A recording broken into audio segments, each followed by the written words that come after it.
Imagine going into surgery for, like, a highly successful outpatient procedure, only to find out years later that the material they used to fix the problem is permanently cutting into your surrounding organs. Yeah, and that exact reality is what sparked one of the fiercest, honestly most polarizing debates in modern women's health. It really is. So, welcome to the deep dive. Today, we're taking a massive stack of medical sources, um, guidelines from the American Urological Association, the European Association of Urology, plus a ton of long-term surgical trial data. Right. And we are using all of that to understand the surgical treatment of stress urinary incontinence, or SUI. Exactly. And specifically, we're focusing on a direct comparison between two very distinct surgical approaches. Yeah, so on one side, we have the traditional, highly debated gold standard, which is the synthetic midurethral mesh sling. And we are pitting that against the rapidly returning alternative, which is the autologous fascial sling. Which is making quite the comeback, as we'll see. It really is. And we know you are here to bypass the noise, right? There are so many conflicting headlines out there. Absolutely. You want to know what the clinical data actually dictates about efficacy, long-term risks, and the stark surgical realities of these two procedures? But before we jump in, we do need to state clearly that our sources contain some very strong opinions. Oh, definitely. I mean, we've got severe warnings from regulatory bodies, and on the flip side, robust defenses from major medical associations regarding synthetic mesh. Right, and we are not taking a side today.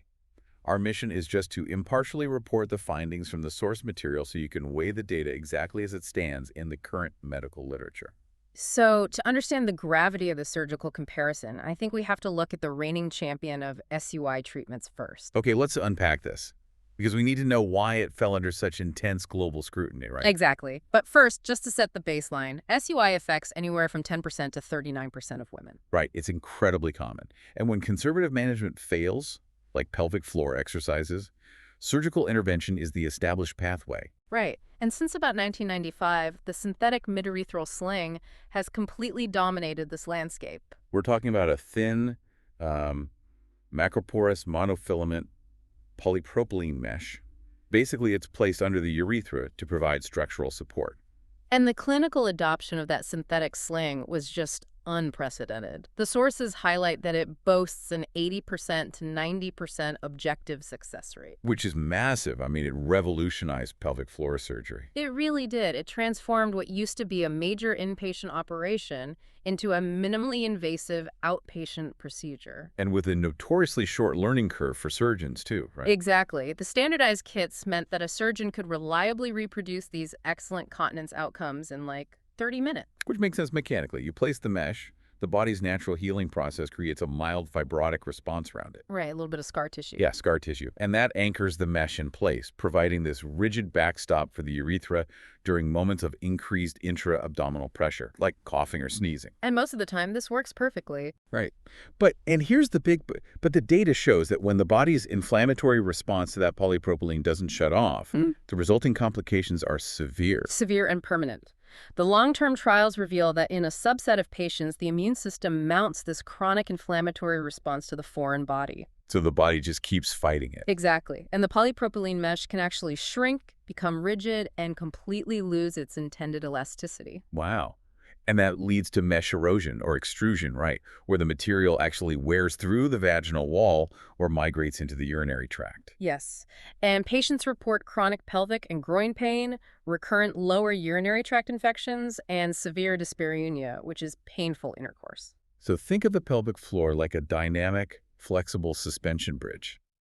If you install a rigid steel beam into a structure that is designed to sway and move, the tension doesn't just vanish. Right. Over a period of 10 or 15 years, that rigid steel beam is going to saw through the flexible cables around it. That's a great analogy. The tissues move, but the synthetic mesh does not. And that biomechanical mismatch is really at the heart of the FDA's stark warnings against transvaginal mesh. Warnings which effectively paralyzed its use in many regions and triggered widespread litigation, as I'm sure many people have seen on TV. Right, the lawsuit commercials. But the source material also reveals this really powerful counter-narrative from the urological community. This is a crucial point. Organizations like the AUA and the European Commission's CNR-HR committee released extensive literature reviews actually defending the mid-urethral sling. Right, they push back hard based on the 10 to 15-year efficacy data. Yeah, the guidelines argue that when the synthetic sling is placed by high-volume, appropriately trained surgeons, the long-term efficacy remains superior. And the complication rate is actually quite low in those specific hands. Exactly. They draw a very hard line between the transvaginal mesh used for large pelvic organ prolapse repairs, which cause the most severe complications, and the much smaller midurethral mesh used specifically for SUI. So they're saying it's kind of an apples and oranges situation with the types of mesh surgeries. Exactly. And the AUA guidelines highlight a tragic unintended consequence of this whole debate. Which is, Because of the public narrative surrounding mesh complications, millions of women are currently avoiding clinical evaluation altogether. oh, wow. So they're just living with the daily isolating reality of SUI because they are literally too afraid to seek any surgical treatment. Right. The medical community finds itself balancing this highly effective, standardized procedure against the public's completely valid fear of permanent foreign body reactions. So because the FDA warnings and public apprehension created this, clinical chilling effect, surgeons were left with desperate patients and a compromised gold standard. They had to look backward, honestly, to find a biologically compatible solution that circumvents that foreign body cascade entirely. Which catalyzes the modern resurgence of the autologous fascial sling. Exactly, the comeback kid.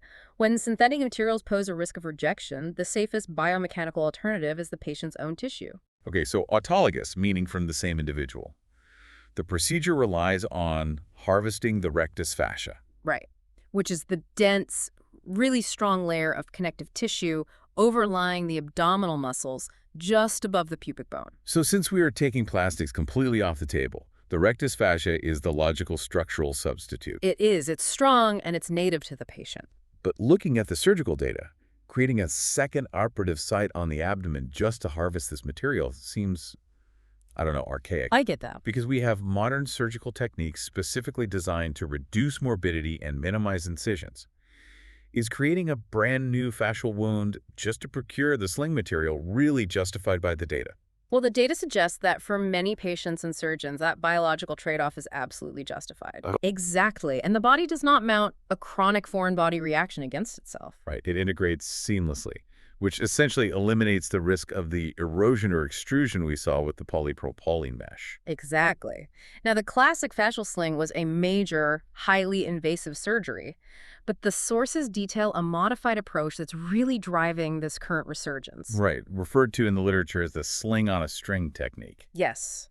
The surgical mechanics here are highly specific to minimize that harvest site morbidity we just discussed. So instead of a massive incision, what are they doing? The surgeon makes a transverse suprapubic incision of about 6 centimeters. Okay, so relatively small. Very small. They dissect down to the anterior rectus sheath and harvest a very specific small strip of the fascia, usually about 1.5 to 2 centimeters wide and maybe 6 centimeters long. So they only take a minimal amount of tissue, which reduces the trauma to the abdominal wall. Right. And once they have that small rectangular graft, they attach delayed absorbable sutures to each end. Specifically polydioxanone, or PDS sutures, according to the sources. Yes, and these PDS sutures function as the strings. Hence the sling on a string. Okay, so why PDS specifically? PDS is chosen deliberately because it maintains its tensile strength for weeks. It gives the fascial graft time to vascularize and integrate into its new position under the urethra before the sutures actually dissolve. Got it. And following the harvest, the surgeon moves to the vaginal approach. Right. They create a paraurethral tunnel extending up behind the pubic bone into the retropubic space. And then those PDS strings are passed up through that anatomical tunnel, pulling the small hammock of autologous fascia directly under the midurethra. Precisely. It utilizes a minimally invasive anatomical pathway that's actually very similar to how the synthetic mesh is delivered. But it leaves behind a biologically inert, completely natural support structure. Exactly. It bridges the gap between the safety of autologous tissue and the elegant delivery mechanism of modern minimally invasive surgery. So if this biological material solves the erosion problem, we have to look at the clinical outcomes. Does it actually cure SUI at the same rate as the highly engineered synthetic mesh? The systematic reviews and 10-year randomized controlled trials provide a pretty definitive answer here. And what's the verdict? When comparing subjective and objective cure rates at the decade mark, the autologous fascial sling performs comparably to the synthetic midurethral sling. Wow, really? So they are statistically equivalent in maintaining continence over the long term? Yes, they hold their own. I noticed the sources also detailed trials utilizing xenografts. So biological tissues derived from other species like porcine dermis or pig tissue. Yeah, the hypothesis there was that you could get the biological safety of tissue without the morbidity of an abdominal harvest. Right, skip the incision but still avoid the plastic. But the xenografts failed, right? Miserably. The trial data shows inferior outcomes, largely due to rapid degradation of the cross-linked collagen and localized rejection before the sling could properly support the urethra. So pig tissue is a no-go. But the autologous fascia matches the synthetic mesh step for step in efficacy. It does. But while the cure rates are similar, the surgical methodology required to achieve those rates is vastly different. Because of the learning curve, right? Exactly. This highlights a steep learning curve associated with the autologous approach. The operative time is naturally longer due to the tissue harvest. And the careful closure of the abdominal fascial defect to prevent hernias. Right, but the really critical variable detailed in the surgical data is something called the tension factor. Let's get into this because this fascinated me. Synthetic mesh is engineered with a macroporous texture, right? Yes. When a surgeon places it, the friction of the mesh against the surrounding tissue holds it in place. It has this Velcro-like effect. So the surgeon lays it under the urethra tension-free, and it basically just stays there. Exactly. But the autologous graft is smooth living tissue. It doesn't grip. It's slippery. Very. So the surgeon must manually tie those PDS sutures over the rectus fascia to secure the sling's position. And the biomechanics of living tissue add a whole complex layer to this tension factor. Because a synthetic mesh is static, it does not actively change its dimensions in the immediate postoperative phase.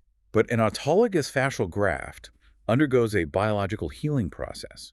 The sources emphasize that autologous fascia retracts significantly more than synthetic mesh as it vascularizes and heals during the first few weeks. Right. So adjusting this autologous sling is like tuning a guitar string, but the surgeon has to anticipate that the biological string is going to naturally shrink and tighten up on its own. Which sounds incredibly difficult to gauge. If the surgeon ties those PDS sutures to create perfect, snug support during the operation. They have actually over-tightened it. Wow. Yeah, if it looks perfect in the operating room, it will be too tight a month later. And as that tissue retracts, it will compress the urethra, leading to severe voiding dysfunction. Exactly. Surgeons experienced in this technique intentionally leave a small, calculated gap to accommodate that inevitable postoperative retraction. Right, the sources mentioned measuring this by sliding a surgical instrument, like a Mayo scissor, between the sling and the urethra. Yes. Achieving that precise tension-free state requires a level of tactile experience that simply cannot be standardized in a kit. Okay, here's where it gets really interesting. If both procedures are highly effective at curing incontinence, the patient's decision rests almost entirely on the side effect profiles. It's all about the trade-offs. By choosing autologous tissue to avoid the catastrophic risks of mesh erosion, the patient introduces a unique, distinct set of clinical risks that do not exist with the synthetic option. So let's break these trade-offs down by looking at the intraoperative data first. One might assume that the autologous sling, requiring deeper dissection and manual suturing, would result in a higher rate of visceral injury during the procedure. You'd think so, but the trial data shows the exact opposite. Wait, really? Yeah. Autologous fascial slings actually demonstrate a lower rate of intraoperative bladder perforation. That's wild. Let me look at the numbers. Okay, in one of the major randomized trials we reviewed, the bladder perforation rate for the autologous sling was 2.5% compared to 5.5% for the synthetic mesh cohort. It's a significant difference, and this comes down to the mechanics of the delivery. Oh, so. Synthetic mesh procedures often rely on the blind passage of long metal trocars through the retropubic or transobturator space. Oh, so the surgeon relies on anatomical landmarks, but they can't actually see the needle tip. Exactly, it's blind. But in the modified autologous technique, the surgeon frequently utilizes a more manual dissection. They actually place their fingers into the retropubic space to tactilely guide the suture passer safely away from the bladder wall. Ah, okay. So that direct manual feedback reduces the perforation risk. Precisely. However, the autologous sling does guarantee morbidity at the harvest site. Right, you are intentionally creating a fascial defect in the abdominal wall. The forces list a whole cascade of localized risks for that, Wound infection, seroma. which is fluid buildup, right? Yeah. Plus, persistent pain at the suprapubic incision and the risk of ventral incisional hernias if the rectus fascia does not heal securely after the graft is removed. But the most consequential clinical trade-off is the rate of postoperative urinary retention. This is the big one. Because of the complex tension factor and the biological retraction of the graft we just analyzed, patients receiving their own tissue face a dramatically higher initial rate of voiding dysfunction. And the clinical disparity here is frankly staggering. At 6 weeks post-op, 9.9% of patients with an autologous sling required clean, intermittent catheterization to empty their bladders. Yeah, they were completely or partially in urinary retention. So roughly 1 in 10 women. Yeah. Compare that to the synthetic mesh group, where only 1.5% of patients required catheterization at the same 6-week mark. It perfectly captures the clinical paradox these patients face. A woman might select the autologous fascial sling specifically to avoid the severe permanent complications associated with synthetic mesh. Right.